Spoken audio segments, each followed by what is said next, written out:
This channel does not promote any violent, harmful, or illegal activities. All content provided by this channel is meant for an educational purpose only.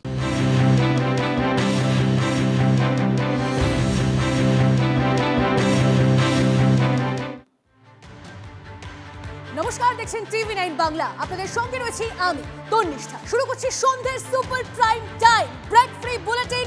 একের পর এক খবর দেব আপনাদের, breaking news দেব আপনাদেরকে, এবং এই বুলেটিনে আমার সঙ্গে রয়েছে আমার দুই সহকর্মী। আমার সঙ্গে রয়েছে আত্রি, আমার সঙ্গে রয়েছে মঞ্জিরা, দুজন রয়েছে নিউজ রুম এবং নিউজ ডেস্ক থেকে। মুর্শিদাবাদের কান্দি, সেখানে কীটনাশক খেয়ে আত্মহত্যার ঘটনার খবর পাচ্ছি আমরা, এবং সেখানে কি জানতে পারছি মোহন শেখ তার নাম, এবং তিনি আত্মঘাতী হয়েছেন। পরিবার কি বলছে? পরিবার বলছে যে তিনি আতঙ্কে ছিলেন, তার কারণ হচ্ছে 2002 সালের যে তালিকা, সেই তালিকাতে তার নাম নেই। তৃণমূল কংগ্রেস বলছে SIR এর বলি মোহন শেখ। আমরা কি জানতে পারছি? কৌশিক এই মুহূর্তে আমাদের সঙ্গে রয়েছেন, কথা বলবো সরাসরি তার সঙ্গে। কৌশিক, আমরা কি জানতে পারছি? দেখো, যেটা জানা যাচ্ছে যে বছর 56 এই মোহন শেখ কিন্তু এই এলাকার জেমোর এলাকার বাসিন্দা কান্দির, এবং সেখানে 12 নম্বর ওয়ার্ডের বাসিন্দা, এবং 2002 সালে কিন্তু এই মোহন শেখের নাম নেই, এবং সেই নাম না থাকার কারণে তিনি বিভিন্ন জায়গায় হন্যে হয়ে ঘুরে বেরিয়েছেন, এবং আজ সকালেও বেশ কয়েকজনের দ্বারস্থ হয়েছিলেন এবং BLOর কাছেও গিয়েছিলেন। তার নাম 2002 সালের লিস্টে নেই, সেই কারণে যে তার 2002 সালে যখন নাম নেই তাহলে কি হবে সেই নিয়ে তিনি কয়েকদিন থেকে চিন্তায় ছিলেন, এবং আজ শেষমেশ দুপুর নাগাদ কিন্তু তিনি কীটনাশক খায়। এরপর গুরুতর অসুস্থ অবস্থায় তাকে কান্দি মহকুমা হাসপাতালে আনা হলে সেখানে মৃত্যু হয় এই মোহন শেখের। তবে এই মোহন শেখ যে তিনি যেটা দাবি করছেন, বা তার প্রতিবেশীরা যেটা দাবি করছেন, তার ভাই যেটা দাবি করেছেন, সেখানে তারা বলছেন যে তারা কয়েক পুরুষ থেকে এই কান্দির এই এলাকায় বসবাস করে, কিন্তু সেই জায়গায় 2002 সালে কিভাবে নাম ছিল না সেটা তাদের জানা নেই। বছর 56 মানে পরিবারও বলছে যে দেশ থেকে চলে যাওয়ার একটা ভয় তার মধ্যে কাজ করছিল। কৌশিক, ধন্যবাদ। আমার বড়দার নাম হচ্ছে মোহন শেখ। এই মোহন শেখের 2002 সালে তালিকায় নাম ছিল না, দিয়ার লেগে মানে খাওয়া দাওয়া করতো না, করতো না। এবার ও মনে করেছিল আমাকে বাইরে পাঠিয়ে দিবে, 2002 সালের নাম নাই, দিয়ে ইয়ার লেগে বিষ খেয়েছে স্যার। দিয়ে আমি যখন ওই বিষ খেয়ে মাঠে পড়েছিল, দিয়ে আমি খোঁজ পাই, দিয়ে আমি ওইখানে মাঠে গেলাম, দিয়ে আমি জিজ্ঞাসা করছি তুমি এ কাজ কেন করেছো? দিয়ে বলছি আমার যে 2002 সালে আমার তালিকায় যে নাম নাই মোহন শেখ, তাহলে তো আমাকে বাংলাদেশ তাড়িয়ে দিবে, দিয়ে তার লাগে আমি এই কাজ করেছি। 12 নম্বর ওয়ার্ডে মোহন শেখ বলে এক ব্যক্তি এই SIR এর আতঙ্কে 2002-এ তার লিস্টে নাম না থাকার দরুন সকালবেলায় BLOর কাছে গেছে, এবং তার নাম না থাকার কারণে আতঙ্কিত হয়ে তিনি আজ সকালবেলায় সুইসাইড করেছে, বিষকে সুইসাইড করেছে। কয়েক পুরুষ যাবৎ তারা কান্দি শহরে বাস করছে, কয়েক পুরুষ যাবৎ বাস করছে। পরোক্ষভাবে নির্বাচন কমিশন যে 11 দফা তালিকা দিয়েছে, আমি মনে করি সেটা পরোক্ষভাবে মৃত্যুর পরোয়ানা, যার বিরোধিতা করে মমতা বন্দ্যোপাধ্যায় আধার কার্ডকে সংযুক্তিকরণের কথা বলেছে। এদিকে উলুবেড়িয়াতে এক মৃত্যু, আর সেখানেও শাসক দল বলছে যে SIR আতঙ্কে মৃত্যুর পেছনে আছে। উলুবেড়িয়া এক যুবকের মৃত্যু হয়, আর তিনি আত্মহত্যা করেছেন বলে দাবি করা হচ্ছে, আর তার সঙ্গে শাসক দল ক্রমাগত অভিযোগ করছে যে এই মৃত্যুর পেছনেও SIR আতঙ্কই রয়েছে। মন্ত্রী পুলক রায় এই জাহির মালের বাড়িতেও গিয়েছিলেন আজ। আমি এইরকম করে আমার তিনটে ছোট ছোট বাচ্চাকে নিয়ে আমার হারিয়ে চলে গেল, তাহলে আমার জীবনের দামটা কি থাকবে? তাহলে আমার তো লাইফের একটা ব্যাপার আছে নাকি? হ্যাঁ, SIR করে মানুষকে পাগলা করে দিয়েছে, এরকম করে একটা মানুষের জীবন চলে গেল এরকম করে। আজও জাহিরের মৃত্যু তার প্রমাণ। আজকেও জাহির মাল একটা 30 বছরের ছেলে, সে আত্মহত্যা করলো এই SIR আতঙ্কে। যেদিন থেকে শুরু হলো, এটা আমাদের কাছে দুঃখজনক। আমরা কেন্দ্রের বিজেপি সরকারের কাছে বলবো মৃত্যুর রাজনীতি বন্ধ করুন, নির্বাচন কমিশনের কাছে বলবো মৃত্যুর রাজনীতি বন্ধ করুন। আর আজ মমতা বন্দ্যোপাধ্যায়, অভিষেক বন্দ্যোপাধ্যায় SIR এর প্রতিবাদে রাস্তায় নেমেছিলেন। আপনাদের দেখাবো জোড়াসাঁকোর সেই সভামঞ্চের ছবিও, যেখানে একটি কালো রঙের কাগজের ওপরে এই শহীদ এদের নাম করা হয়েছে, যে SIR এর জন্য যাদের মৃত্যু হয়েছে তাদের স্মরণ করা হয়েছে, শ্রদ্ধা জানানো হয়েছে। এবং একই সঙ্গে আজকে মুখ্যমন্ত্রী মমতা বন্দ্যোপাধ্যায় মঞ্চ থেকে আরো একবার এই মৃত্যু নিয়ে সরব হয়েছেন, যে SIR আতঙ্কেই মৃত্যু হয়েছে। শুনুন। শুধু একজন সিনিয়রের মৃত্যু নিল তাই নয়, বাচ্চাদের ভবিষ্যৎ কেড়ে নিচ্ছে। ইতিমধ্যে 7 জন এবারে মারা গেছে, এর আগে নেতাজি নগরে মারা গেছে এনআরসির যখন আওয়াজ উঠেছিল। এনআরসি নিয়ে আসামে 100-র ওপর লোক মারা গেছে। মনে রাখবেন, ডিমনিটাইজেশন নিয়ে কয়েকশো লোক মারা গেছে, কিন্তু তাও দিল কা বাত আপনারা শুনে শুনে যা মিথ্যে বলছে, जो झूठा झूठा बात कहते हैं, बोलते हैं झूठ और करते हैं लूट। আপনারা সব ভুলে যাচ্ছেন ওদের কথায়। এরা যে কি ডেঞ্জারাস। ওই সুইসাইড নোট উনার নয়, এ রাজ্যের যে যুবক যুবতী যদি সুইসাইড করে আমি কামনা করব ঈশ্বরের কাছে কেউ করবে না। তার জন্য দায়ী মমতা ব্যানার্জি। বেকারত্বের জ্বালাই হচ্ছে সবচেয়ে বড় জ্বালা পশ্চিমবঙ্গে। আর এবার যে খবরের দিকে নজর রাখবো, এসআইআর এর প্রথম দিন আপনারা জানেন, আর এই এসআইআর এর প্রথম দিন বিকেল 4টে পর্যন্ত আপনারা জানেন কতগুলো এনুমারেশন ফর্ম বিলি হলো। আপনাকে জানি রাখি সংখ্যাটা এখন অব্দি জানা যাচ্ছে 16 লক্ষ এনুমারেশন ফর্ম বিলি হলো রাজ্যে, জানালো নির্বাচন কমিশন। কথা বলবো আমাদের প্রতিনিধি শ্রাবন্তীর সঙ্গে সরাসরি। শ্রাবন্তী, আর কি জানা যাচ্ছে ডিটেইলস? দেখো, প্রথম দিনে তথ্যটা যথেষ্ট আশাব্যঞ্জক বলা যেতে পারে, কারণ কমিশনের বক্তব্য একেবারে প্রথম দিন, সেই হিসেবে জেলা জেলা থেকে যে তথ্য এসেছে সেটা খুব ভালো তথ্য। তার কারণ 16 লাখ এনুমারেশন ফর্ম বিলি করতে পেরেছেন বিএলওরা। শুরুতে আমরা সকালবেলা যেরকমটা দেখেছিলাম, শিলিগুড়ি, মুর্শিদাবাদের বেশ কিছু জায়গায় বিএলওরা ফর্ম হাতে পাননি অথবা একটি মাত্র ফর্ম হাতে পেয়েছেন। এটাতে যাবতীয় জটিলতা সরিয়ে রেখে বিকেল 4টে পর্যন্ত এমনটাই আপডেট।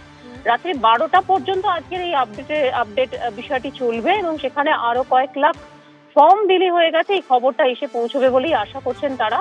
বিভিন্ন যে পরিস্থিতি রয়েছে তার মাঝে এসআইআর এর প্রথম দিনটা অন্তত ভালো, এমনটাই মনে করছেন কমিশন কর্তারা। ধন্যবাদ।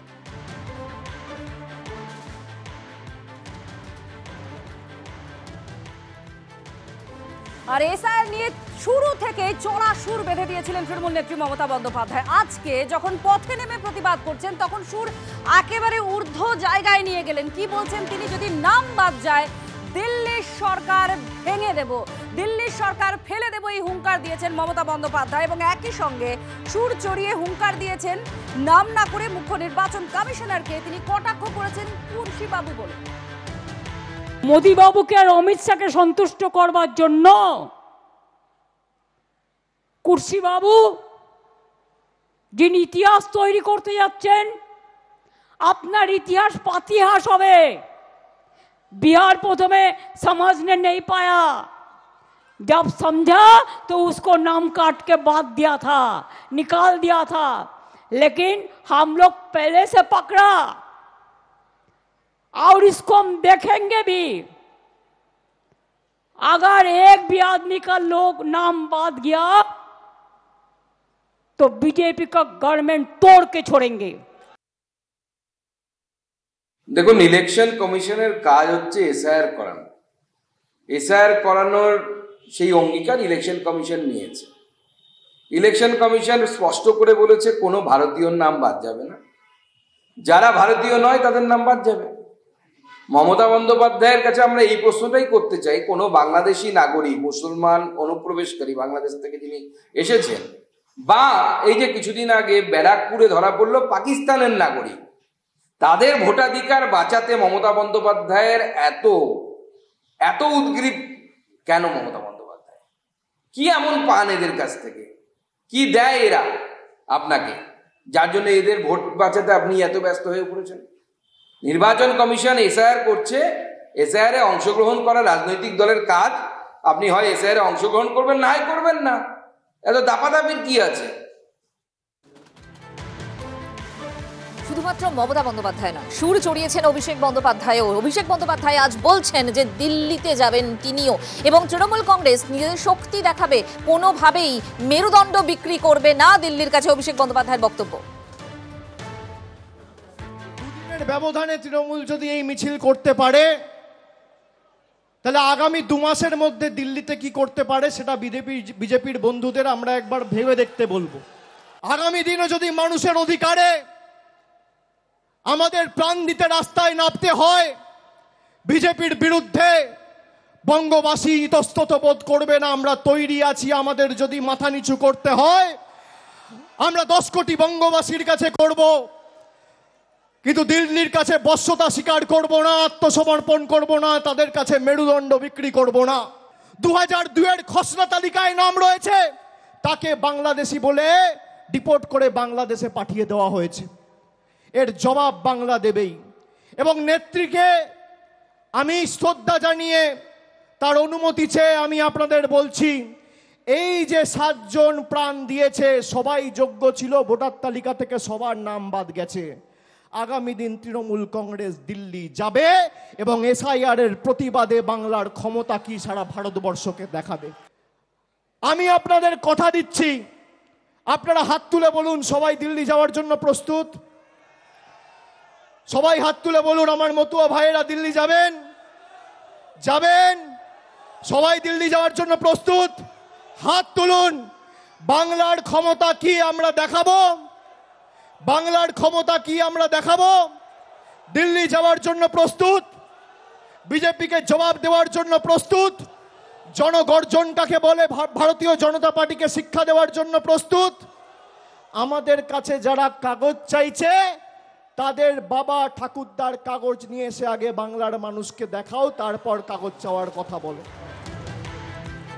তার মানে দিল্লি যাওয়ার কথা বলছেন অভিষেক বন্দ্যোপাধ্যায়, কটাক্ষ করছেন শুভেন্দু অধিকারী। তিনি বলছেন 100 দিনের টাকা চাইতেও তো দিল্লিতে গিয়েছিল তৃণমূল কংগ্রেস, তখন কি হয়েছিল শুনুন শুভেন্দুর বক্তব্য।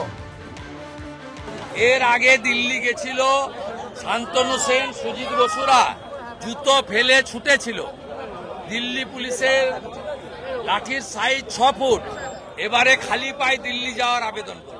এদিকে মতুয়াদের জন্য বিজেপির যে সিএএ ক্যাম্প তা নিয়ে প্রশ্ন তুললেন মুখ্যমন্ত্রী। আপনাদের দেখাই বিগ বলে পিসারকে বলবো প্লে করতে, যে ব্রেকিং নিউজ আসছে মতুয়াদের জন্য বিজেপির সিএএ ক্যাম্প নিয়ে। মতুয়াদের ধোঁকা দিতে অবৈধভাবে ক্যাম্প করছে বিজেপি, এমনটাই বলছেন মুখ্যমন্ত্রী মমতা বন্দ্যোপাধ্যায়। কার্ড করার নাম করে মতুয়াদের থেকে টাকা নিচ্ছে, এমনটাই বক্তব্য তার। এর পাশাপাশি ভোট আসলেই মতুয়াদের কথা মনে পড়ে বলছেন, অভিযোগ করছেন মমতা বন্দ্যোপাধ্যায়। মতুয়াদের ওখানে চলে গেছে, গিয়ে ইল্লিগাল ক্যাম্প করছে ধোঁকা দেওয়ার জন্য। এরা কত টাকা আপনাদের কাছ থেকে নিয়েছে কার্ড করবার নাম করে? ইলেকশন আসলেই তখন মনে পড়ে। আবার মির্জাফর ভাই এক জায়গায় বলেছেন 3 লাখ মতুয়া ভোট যাবে, কিন্তু আমি 1.5 কোটি অন্য ভোট কেটে দেব। কুর্সিবাবু কিছু বলবার আগেই চুরসি বাবুরা বলে দিচ্ছেন, এটা আমি বানালাম কুর্সির সাথে মিলিয়ে, মানে চোররা বলে দিচ্ছে। এই প্রসঙ্গে মুখ্যমন্ত্রীর বক্তব্য আপনাদেরকে শোনালাম। এবার চলুন শুভেন্দু অধিকারী, তিনি কি বলছেন বিগ বলে দেখাবো আপনাদেরকে। পিসিআরকে বলবো প্লে করতে। এই মুহূর্তে ব্রেকিং নিউজ যা আসছে বক্তব্য তার। এসআইআর ঘোষণার পর সিএএ ক্যাম্পে 30,000-এর বেশি আবেদন। এর পাশাপাশি তিনি বলছেন নাগরিকত্বের জন্য হাজার হাজার আবেদন জমা পড়ছে। আর কি বক্তব্য তার? পানিহাটির সভা থেকে এই চাঞ্চল্যকর দাবি শুভেন্দু অধিকারী।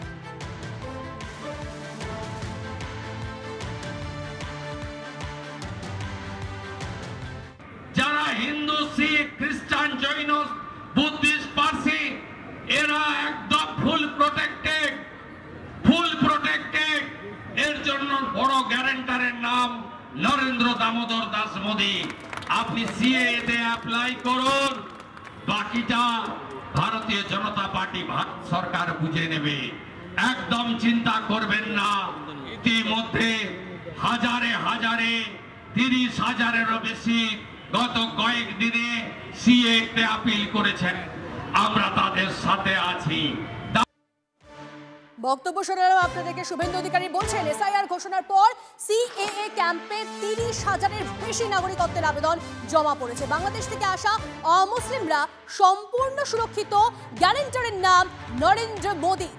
তৃণমূল মুখপাত্র তন্ময় ঘোষ এই মুহূর্তে আমাদের সঙ্গে রয়েছেন। তন্ময়বাবু, শুভেন্দু অধিকারীর বক্তব্য সিএএ ক্যাম্পে 30,000-এর বেশি নাগরিকত্বের আবেদন জমা পড়েছে এসআইআর ঘোষণার পর, এবং বাংলাদেশ থেকে আসা অমুসলিমরা সম্পূর্ণ সুরক্ষিত, গ্যারান্টারের নাম নরেন্দ্র মোদী। কি বলবেন? তার মানে আমরা যেটা বলছিলাম সেটা শুভেন্দু অধিকারী স্বীকার করে নিলেন যে এসআইআর এর সঙ্গে নাগরিকত্ব সম্পর্ক আছে, যেটা হওয়ার কথা নয়। আর এই 30,000 নাম পড়েছে, ওখান থেকে তো টাকা উঠছে, তার বকরা কোথায় যাচ্ছে? দ্বিতীয় কথা হচ্ছে, এখানে নাগরিকত্ব দেওয়ার দায় শুভেন্দুবাবু নয় তো, উনি তো এটার জন্য অথরাইজ নন। তো উনি রাষ্ট্রপতি, উনি প্রধানমন্ত্রী, উনি সংবিধান সব করে শুভেন্দু অধিকারী কি খেলা খেলছেন বাংলার মানুষ বুঝতে পারছে। আগামী দিনে শুভেন্দুবাবুদের ভবিষ্যৎ অন্ধকার, সেটা দেখতে পাবে। বেশ, অনেক ধন্যবাদ আপনার প্রতিক্রিয়া। বিজেপি বিধায়কের নাম নাকি এসআইআর থেকে কাটা হয়ে যাবে, এমনই দাবি করছেন বনগাঁর পুরপ্রধান গোপাল শেঠ। তিনি বলছেন অশোক কীর্তনিয়া বিজেপির বিধায়ক, বরং তার দলের সঙ্গে মানে তৃণমূলের সঙ্গে যোগাযোগ করুন। তারই দল বিজেপি, সেই নাকি বিজেপি বিধায়কের নাম এসআইআর থেকে কেটে দিতে চলেছে, এমনই অভিযোগ রয়েছে গোপাল শেঠের। পাল্টা তৃণমূল নেতার শিক্ষাগত যোগ্যতা নিয়ে অবশ্য আক্রমণ করেছেন অশোক কীর্তনিয়া। তোমাকে বলছি নির্বাচন কমিশন, তুমি করছো। তোমাকে বলতে চাই, তোমার এই যুক্তি চলবে না। তুমি এখানে বাঙালিদের নিধন করে রেখেছো। কি সিস্টেম দেখুন, এসে চলছে আবার সিএ। এখানে অশোক বাবুর নাম আর কিছুদিন পরে কেটে যাবে, ঠেকাতে পারবে না। অশোক বাবু বাড়ি থাকলেও আমার কাছে চলে আসো। অশোক কীর্তনিয়াকে বলছি, আপনার নাম কেটে যাবে। তৃণমূল কংগ্রেস কিন্তু কাটতে চাইছে না, আপনার দলই আপনাকে কাটতে চাইছে। এদের শিক্ষাগত যোগ্যতা নিয়ে আমার প্রশ্ন আছে। গোপালবাবু যেসব প্রশ্ন করেন, গোপালবাবুর কাছে ব্রেনে কোনো সমস্যা হয়েছে। আমার ভোট নিয়ে গোপালবাবু চিন্তা করতে হবে না। গোপালবাবু চিন্তা করুন, উনি ওনাদের দিদিমণি যে ভোট ব্যাংক, অনুপ্রবেশকারী এবং রোহিঙ্গাদের যে ভোট ব্যাংক বাঁচানোর জন্য রাস্তা নেই, সেটা নিয়ে ভাবুন আপনি। আমি বলে দিয়েছি আপনাদের সঙ্গে অন ক্যামেরায়, তৃণমূল বা গোপালবাবুরা যতই চেষ্টা করুন, একটা রোহিঙ্গা, একটা অনুপ্রবেশকারী ভোট আমরা পশ্চিমবঙ্গের ভোটার লিস্টে রাখতে দেব না। অর্থাৎ উদ্বেগ আশঙ্কার মধ্যে দিয়ে আজ বাংলার ঘরে ঘরে এসআইআর শুরু হয়েছে। বিএলওরা তারা ফর্ম দিয়েছেন এবং এখনো পর্যন্ত কমিশন সূত্রে খবর প্রায় 16 লাখ ফর্ম বিলি করেছেন বিএলওরা। এবং সেই ফর্মের মধ্যে, অর্থাৎ এনিউমারেশন যে ফর্ম, সেই ফর্মের মধ্যে আপনার নাম, বাবার নাম, আধার কার্ড নাম্বার এবং এপিক নাম্বার লিখতে হবে। এই কথাগুলোই বুঝিয়ে এসছেন বিএলওরা। কথা ছিল 4 নভেম্বর, সেই মতোই বিএলওরা একেবারে প্রত্যেকের বাড়ি পৌঁছে যাচ্ছেন। আর যে ডকুমেন্টস দেওয়া হয়েছে নির্বাচন কমিশন থেকে, সেখানে গিয়ে প্রত্যেকটি মানুষকে জিজ্ঞাসা করা হচ্ছে যে তাদের যে ভোটার যে সদস্য, সেই সদস্যর নাম কি। এখানে সমস্ত কিছু লেখা আছে, ঠিক আছে। আপনি এখানে ডেট অফ বার্থ, আপনার আধার নাম্বার, মোবাইল নাম্বার, বাবার নাম, এপিক নাম্বার মানে আধার কার্ড নাম্বার, এগুলো এখানে লিখবেন, ঠিক আছে। 2002 এর লিস্টে তো আপনার নাম ছিল, সেক্ষেত্রে আপনার নাম দিয়ে এই কলামটা ফিল আপ করবেন আপনি। আপনার ছেলের ক্ষেত্রে মানে যিনি গণেশ জানা, তার হয়তো 2002 এর নাম নাও থাকতে পারে, ধরে নিচ্ছি আমরা, ঠিক আছে, আমি তো জানি না। যদি নাম না থাকে, সেক্ষেত্রে আপনার বা আপনার স্বামীর নাম আছে, তখন সেটা এই কলামে ফিল আপ করবেন, করে এখানে আপনি সই করে রাখবেন, ঠিক আছে। আমি 11 তারিখের পরে এসে এই কাগজগুলো নিয়ে যাব, ঠিক আছে। আর এখানে একটা আপনার রঙিন ছবি লাগিয়ে রাখবেন। যে ফর্ম দেয়া হয়েছে তার জন্য যে সই, তার কারণ এটা রেকর্ড রাখার জন্য। সইটা কি জন্য করা হচ্ছে? আচ্ছা, এটা রেজিস্টার আমাদের একটা, যেহেতু আমি এই ফর্মটা ওনাদেরকে ডিস্ট্রিবিউট করলাম, সেই ডিস্ট্রিবিউশন আমি রিসিভ করে এটা কপি হিসেবে রাখলাম। আর এরপরের ওনার যেমন 3 জন, সবাই তো এই মুহূর্তে বাড়িতে প্রেজেন্ট নেই, সেক্ষেত্রে উনি যেহেতু বাড়ির সিনিয়র পার্সন, তো সবার ফর্মটাই আমি উনি দিয়ে ওনার নামটাই শুধু সই করে দেবেন সবার, ঠিক আছে। ইসিআই গাইডলাইন অনুযায়ী এটাও হবে। এখানে ইসিআই থেকেই যে প্রিপ্রিন্টেড ফর্ম জায়গাটা আছে, সেখানে স্ক্যানার আছে। প্রত্যেক ফর্মেই এই স্ক্যানগুলো করতে হচ্ছে, করলে কি হচ্ছে ইসিআই এর কাছে এটা চলে যাচ্ছে যে এই ফর্মটা আমি ডিস্ট্রিবিউট অলরেডি সদস্যদের করে দিয়েছি। মানে অন স্পট ইসিআই জানতে পারছে যে আপনি কোথায় কোথায় যাচ্ছেন এবং কতগুলো ফর্ম একদিনে ডিস্ট্রিবিউট করছেন। একদম একদিনে কতগুলো ডিস্ট্রিবিউট করছি সেটা একদম ওদের কাছে ইনফরমেশন চলে যাবে। 11 তারিখ অবধি ফর্ম ডিস্ট্রিবিউশনের কাজ, তারপরে আমি আসবো, এসে এই ফর্মগুলো আবার নিয়ে যাব। সঙ্গে ডকুমেন্টস কিছু দিতে না, আপাতত কোনো ডকুমেন্টস লাগছে না। প্রত্যেকটি বাড়িতে একেবারে শুধুমাত্র সেই ফর্ম শুধু দেওয়ার বিষয় নয়, সেই দেওয়ার পর স্ক্যান করে ইসিআইকে পর্যন্ত জানিয়ে দেওয়া পর্যন্ত কাজ চলছে।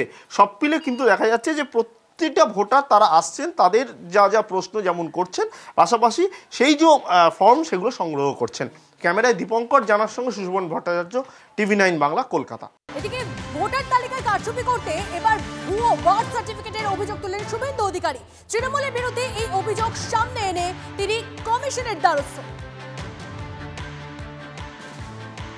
কলকাতা কর্পোরেশন সহ বিভিন্ন জায়গায় যে ফলস বার্থ সার্টিফিকেট দেওয়ার লাইন এবং হুড়োহুড়ি চলছে, এটা অশ্বডিম্বে পরিণত হবে। এর কোনো লাভ তৃণমূল কংগ্রেসের চোরেরা পাবে না। এটা করে মৃত ভোটারকে জীবিত, ফলস ভোটারকে পুনর্জীবিত আর অনুপ্রবেশকারী বাংলাদেশি মুসলিম রোহিঙ্গাদের ভোটার তালিকায় রেখে দেওয়ার যে বড় পরিকল্পনা নিয়েছেন খালার পার্টি, এটার সুবিধা হবে না। শুভেন্দু অধিকারীর বক্তব্য আপনারা শুনলেন। অভিযোগ আনছেন তিনি ভোটার তালিকায় কারচুপি করতে এবার ভুয়ো বার্থ সার্টিফিকেটের অভিযোগ শুভেন্দু অধিকারী। তৃণমূলের বিরুদ্ধে জালিয়াতির অভিযোগ তুলে কমিশনের নালিশ। বিরোধী দলনেতা তার বক্তব্য আপনাদের শোনাচ্ছিলাম। জন্মের জাল শংসাপত্র তৈরি করে ভোটার তালিকায় কারচুপি, এই অভিযোগ শুভেন্দু অধিকারী। তৃণমূলের বিরুদ্ধে জালিয়াতির অভিযোগ তুলে কমিশনে নালিশ বিরোধী দলনেতার। কমিশনের দ্বারস্থ হয়েছেন তিনি। অনুপ্রবেশকারীদের বাঁচাতেই নাকি এই ব্যবস্থা, এমনটাই অভিযোগ তার। বিএলওদের তৃণমূল বাঁচাতে পারবে না।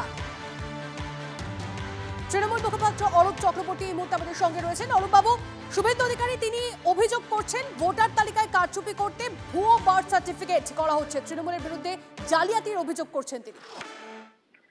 আমার মনে হয় যদি অভিযোগ করে তার সপক্ষে কিছু স্পেসিফিক তথ্য প্রমাণ দেওয়া উচিত।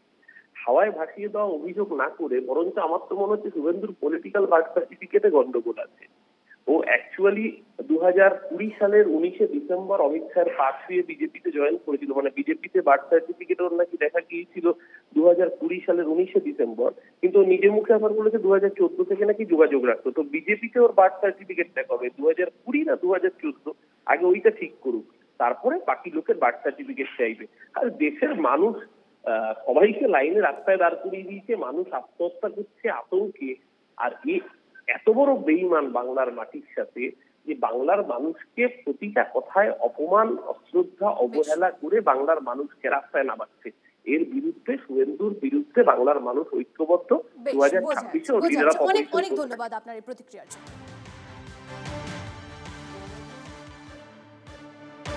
শুভেন্দু অধিকারীর এই অভিযোগ শুনলেন বার্থ সার্টিফিকেট নিয়ে। এবার আপনাদের কলকাতা পুরসভার তথ্য দিই। কলকাতা পুরসভা বলছে বিগত 2 মাসে অনেক বার্থ সার্টিফিকেটের আবেদন জমা পড়ছে, যদিও সেই আবেদনগুলো বেশিরভাগই সংশোধনের। আগে নাকি প্রতিদিন গড়ে 300-র মতো আবেদন জমা পড়তো বার্থ সার্টিফিকেটের, কিন্তু বিগত কয়েকদিন ধরে প্রায় 400-র কাছাকাছি পৌঁছেছে এবং কোনো কোনো দিন এই আবেদন 600-র কাছে গিয়ে পৌঁছেছে। আর সেখান থেকেই প্রশ্ন উঠছে, এসআইআর আতঙ্কেই কি এই আবেদন বা বার্থ সার্টিফিকেট নেওয়ার এত হিড়িক পড়ে গিয়েছে?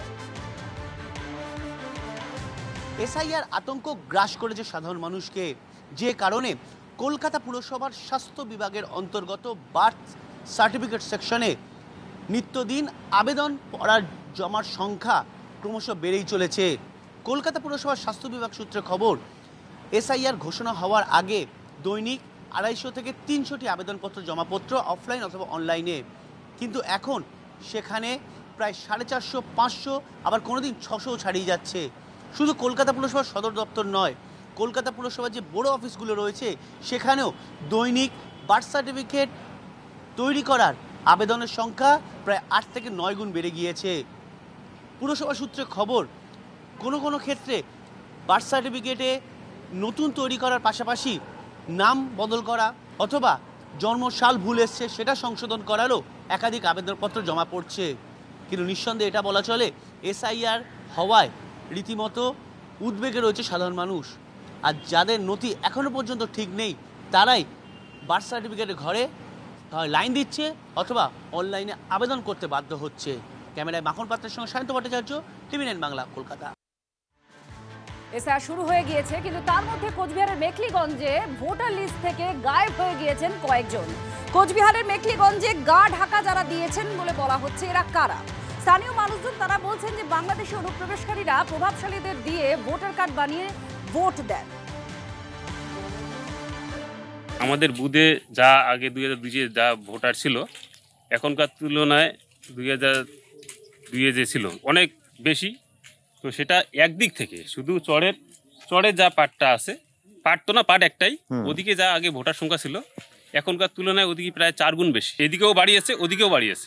যখন তারা এদিকে ভোট আসে তখন এদিকে এসে ভোট দিয়ে যায়, আবার ওদিকে যখন ভোট হয় মনে হয় ওদিকে ভোট দেয়। তাছাড়া ওদের দুই যদি বাড়ি না থাকতো, মাঝে মাঝে কিছু লোককে দেখাই যায় না, তো এই লোকগুলা যায় কোথায়? ওখানে অরিজিনাল কিছু আমার মুসলিম ভাই, তাদের বাড়ি ঘর আছে, কিন্তু তাদের উপরে নির্ভর করে বহু বাংলাদেশি সেখানে ঘাঁটি গেড়ে বসে আছে। তারা এখানে ঠিক মতন বসবাস করছে না, বাবা করছে ছেলে নাই, ছেলে করছে বাবা নাই। ঠিক ভোটের দিন এই মৃত ভোটারের মতো তারা এসে আমাদের পাশেই লাইন দিয়ে ভোট দিচ্ছে। আমরা দেখতে পাই ওখানকার যে জনবাসিন্দার যারা এখানে বসবাস করে তাদের দুই দিকে ভোটার। তারা আমাদের এইখানে যখন ভোট অধিকার হয়, ভোট প্রয়োগ হয়, তারা এইখানে ভোট করে, আবার দেখা যায় তারা ওইখানে চলে যায়। কিছু লোক তারা বাংলাদেশে, কিন্তু তাদের বাড়ি ইতিমধ্যে তাদের বাড়ি এবং এই গ্রামের ছেলে সে বাংলাদেশি পড়াশোনা করে, সেখানেই মানে সব কিছু তার আবার ভোটের সময় আমাদের এখানে এসে ভোট দেয়। নানানভাবে নানানজনকে মা বাবা বানিয়ে এখানকার মানে একটা সার্টিফিকেট তারা তৈরি করে এবং করার পরেই তারা ভোট অধিকার তারা এখানকার পায়। কাকতালীয়ভাবে এখন দেখা যাচ্ছে, আগে হাট বাজারে যাদেরকে আমাদের সন্দেহ হইতো যে এগুলা হতে পারে আর কি, এরকম কিছু আর কি, এখন তাদেরকে তেমন হাট বাজারে আর এখন দেখা যাচ্ছে না।